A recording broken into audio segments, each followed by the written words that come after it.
कर दी start. Great Haryana news देखने वाले सारे दर्शकों ने संजय धूनचंद की राम राम।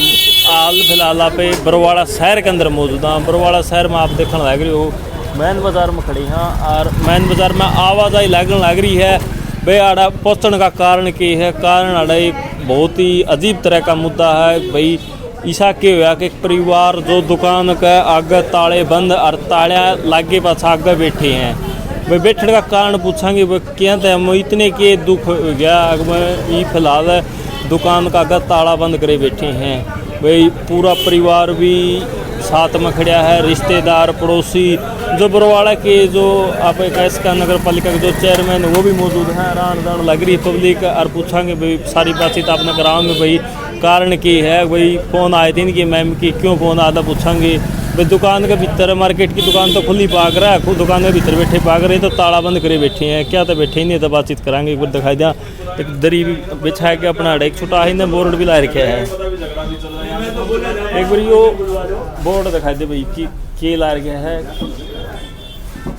जबरदस्ती दुकानें बंद करवाना, 6 साल की बचत पर कब्जा, कोई हिसाब नहीं, घर बराबर बंटवारा न करना। मतलब एक यो पारिवारिक मामला है। तो आंटी जी ने इन्हें फ़ोन कराया था, इन्हें पूछांगे। नमस्कार आंटी जी। हाँ जी नमस्कार जी। आपने फ़ोन कराया हमारे पास कि नन्नू हमारी कोई बातचीत है, मैं आपने यो धरना भी लगा रखा है और बातचीत करना तो बताया था क्या कुछ मामला थोड़ा बता सकते हो? हाँ जी भैया, जो मेरे हस्बैंड के बड़े भाई हैं, मेरे जेठ हैं अश्विनी सरदाना जी, उन्होंने ये दुकानें बंद करवा रखी हैं और हमें खोलने की ना तो परमिशन दे रहे हैं ना ही खुद खोल रहे हैं। और हम पे दबाव, हमने जब इसके बंटवारे की बात की भी अगर आप हमारे साथ काम नहीं करना चाहते या नहीं रहना चाहते तो बंटवारा कर दिया जाए। इसके लिए हम कई पारिवारिक जो है पंचायतें बुला चुके हैं। वो किसी भी बात पर सहमत नहीं होते और सिर्फ कहते हैं कि जो मैं कहूँगा उसी के अकॉर्डिंग ही बंटवारा किया जाएगा, पंचायती बात नहीं मानना चाहते। तो वो कारण क्या है? अब इतने सालों बाद बंटवारा क्या अभी तक आपका कोई बंटवारा नहीं होया? अगर बंटवारा हो रहा है तो क्या कारण है भाई क्यों नहीं हो सका? हाँ जी, सिर्फ अभी तक घर का हम लोगों का था बंटवारे का, लेकिन वो भी अभी तक हमें अपना हिस्सा नहीं मिला। हमारा घर पहले जॉइंट में था। आज से 2012-13 के अंदर जो था इन्होंने मकान 12-13 के अंदर इन्होंने मकान बनाना शुरू किया था 13 में। तो इन्होंने तब ये हमें कह के बोला था कि हम लोग मकान को रिपेयर करवा रहे हैं। रिपेयर करवाने की बात करके हम लोगों को ये थोड़ी बच्चों की थोड़ी छोटे थे तो हम लोग कुछ टाइम के लिए बाहर चले गए। इन्होंने अपना मकान बीच में ही रह के बनाना शुरू किया। लेकिन जब हमने उन पे विश्वास करके बंटवारा जो है ना उन्हीं के भरोसे छोड़ दिया था। उन्होंने ही बाहर चले गए थे सारा छोड़ नहीं, हम लोग बरवाला में ही थे लेकिन मैं कुछ मजबूरी थी, मैं रेंट पे शिफ्ट हुई। इन्होंने फिर घर को वहाँ पे मतलब ठीक करवाने के लिए इन्होंने हमारे से बात की थी, पर इन्होंने फिर पूरा घर बनाना शुरू कर दिया हमारे उठने के बाद। इस बात पे इन्होंने पारिवारिक पंचायत में साइन भी किए थे कि घर सिर्फ रिपेयर करवाया जाएगा। हमारी मर्जी के बिना इन्होंने खुद ही दीवार खड़ी की और खुद ही अपना पोर्शन बना के जो उसमें भी बाद में हमें पता लगा कि जो हमारा हिस्सा इन्होंने बताया था, हमारे घर की टोटल जो जगह थी वो 340 गज बनती थी, हमारे हिस्से में 170 गज आती थी। जबकि इन्होंने अपना ही आर्किटेक्ट बुलाया, इन्होंने बोला, पर इन्होंने मेरे हस्बैंड ने जो है वो विश्वास किया और उन्होंने कहा ठीक है जब आपने मतलब नपवा लिया तो कोई दिक्कत नहीं है। लेकिन जब बनने के बाद हम लोगों ने दोबारा से इसको चेक करवाया तो वो जगह हमारी उनके अकॉर्डिंग बहुत ज़्यादा कम है। पूरा हो जाएगा। हाँ जी, उनकी वजह उनके जो है उनकी तरफ ज़्यादा जगह जा रही है और हमारी तरफ कम आ रही है।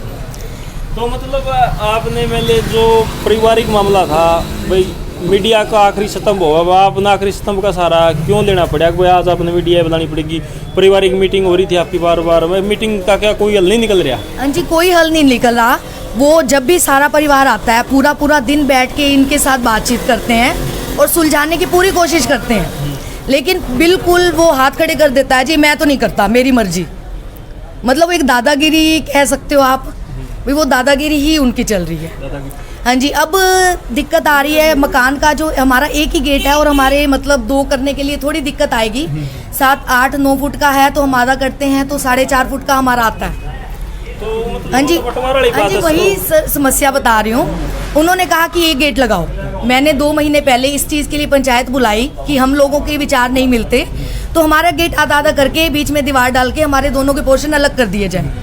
इसीलिए हमने उस गेट के काम को कुछ टाइम के लिए रोका, क्योंकि हम उनके साथ बंटवारा करके आधा करना चाहते हैं गेट। इस चीज़ की आपने कोई पुलिस कंप्लेंट भी कर नहीं, रखी है? हमने कोई पुलिस कंप्लेंट नहीं की। आपने अभी तक प्रशासन का क्यों नहीं सहारा लिया? सर, पारिवारिक मामला था, हम यही सोच रहे थे कि पारिवारिक मीटिंग्स के अंदर ही कैसे न कैसे सुलझ जाए। फिलहाल आपके साथ और कौन है यहाँ पे?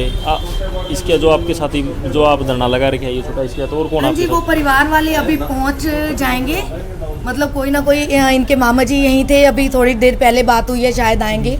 और परिवार के और भी कोई ना कोई आता होगा, मतलब अभी सुबह सुबह का टाइम था तो आपके हस्बैंड जी आपके साथ? हाँ जी, नमस्कार जी। तो ये पारिवारिक चीज़ और कहूँगी। हाँ जी, बताओ। अब मेन दुकान बंद करने की वजह बता रही हूँ। इन्होंने गेट के लिए हमारे ऊपर दबाव बनाया, हमने कहा कि हम गेट आधा करना चाहते हैं। अब वो कहते हैं जब तक गेट की परमिशन नहीं दोगे तब तक दुकानें नहीं खुलेंगी। दूसरा, अगर आप गेट नहीं लगाना चाहते तो हमें मार्केट कीमत से, मतलब मार्केट कीमत हमारे जो पड़ोस है उसमें लगभग 12 से 13 हज़ार गज चल रही है रुपए के हिसाब से। वो कहते हैं 4,000 रुपये गज के हिसाब से 8 लाख में अगर प्लाट मेरे को नहीं देते, ये हमारे ऊपर दबाव बनाया जा रहा है, तो हम दुकानें नहीं खोलेंगे। उस दिन के बाद से ये दुकानें लॉक हैं और चाबियां उन्हीं के पास हैं।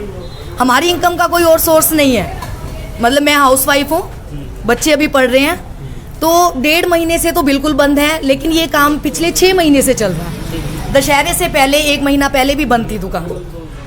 देखते हुए साथ में इनके हस्बैंड जी, इनसे बातचीत करेंगे। कैमरा मैन साथी नंबर इस साइड आ जाइए। नमस्कार जी। नमस्कार बड़ा जी। शुभ नाम जी? उमेश कुमार। तो ये पारिवारिक मामला था, मीटिंगें चल रही थी बार बार, वही फैसला ये कह रही हैं जी, कोई फैसला नहीं हो रहा। तो क्या कुछ कमियां रह रही हैं? कोई आप कुछ ज़्यादा मांग रहे हो कि या फिर कोई बंटवारा में कोई कमी है, वो ज़्यादा रखना चाह रहे? भाई ऐसा तो कुछ सवाल बनता है कि भाई क्या कमियां रही हैं जो आपका फैसला नहीं हो रहा, पारिवारिक मीटिंग असफल हो रही है? पारिवारिक मीटिंग के अंदर कई पंचायतें हो चुकी हैं, लेकिन वो किसी बात को मानने के लिए तैयार नहीं। वो फैसला अपने तरीके से करवाना चाहते हैं। और मेरे हिस्से की जो प्लाट है वो मैंने अभी बनाया नहीं है, और मैं ये चाहता हूँ भी मैं जब भी बनाऊँ तो उसमें कोई दिक्कत ना हो। लेकिन वो ये कहते हैं कि प्लाट मुझे दे दो, 8 लाख रुपए में मुझे दे दो। अगर 8 लाख में मुझे नहीं दोगे 4,000 रुपये के गज के हिसाब से, नहीं तो मैं दुकान नहीं खोलता। और 6 साल की बचत है, उसके ऊपर कब्जा कर रखा है, और वो ये कहते हैं कि मैं कोई पैसा नहीं है मेरे पास 1 रुपये का भी। मतलब हम रिटर्न में भी देने के लिए तैयार हैं कि क्या क्या है हिसाब किताब। तो उसकी वजह करके कई बार पंचायतें हो चुकी हैं, लेकिन वो किसी बात को मानने के लिए तैयार नहीं। ये पारिवारिक ही मामला और मतलब ऐसा कोई लंबा चौड़ा मामला नहीं, भाई ये एक थोड़ा हिसाब पे उलझी बात है। बस यही बात है। एक तो हिसाब हो जाए और एक ये बराबर दुकानों का बंटवारा हो जाए, इसके अलावा और कोई फिलहाल आपने कौन बुला रखा मीटिंग में? ये बरवाड़ा के MC है क्या? ये रमेश बैटरी वाला है? बात का नहीं पता आपको? नहीं पता है, चलो सर कोई नहीं। चलो जो भाई साथ में जो बरवाड़ा से नगर पालिका के जो MC रमेश बैटरी वाला जी भी बैठे हैं, इनसे बातचीत करने आए हैं। वो चेयरमैन है कि इनका, सॉरी इनका क्या नाम है? सुशील है। जो सुशील जी ये भी इनके जो बुला रखे जो पारिवारिक मीटिंग है उसके लिए जो बातचीत करेंगे, और वो जितना उसका फैसला कराने की सोच रहे हैं। देखते हैं भाई मामले में रहता क्या है, और आपको जल्दी कोई नई अपडेट होगी तुरंत दे दिया जाए। इसी के साथ वीडियो को शेयर कर दिया। जय हिंद, जय हरियाणा।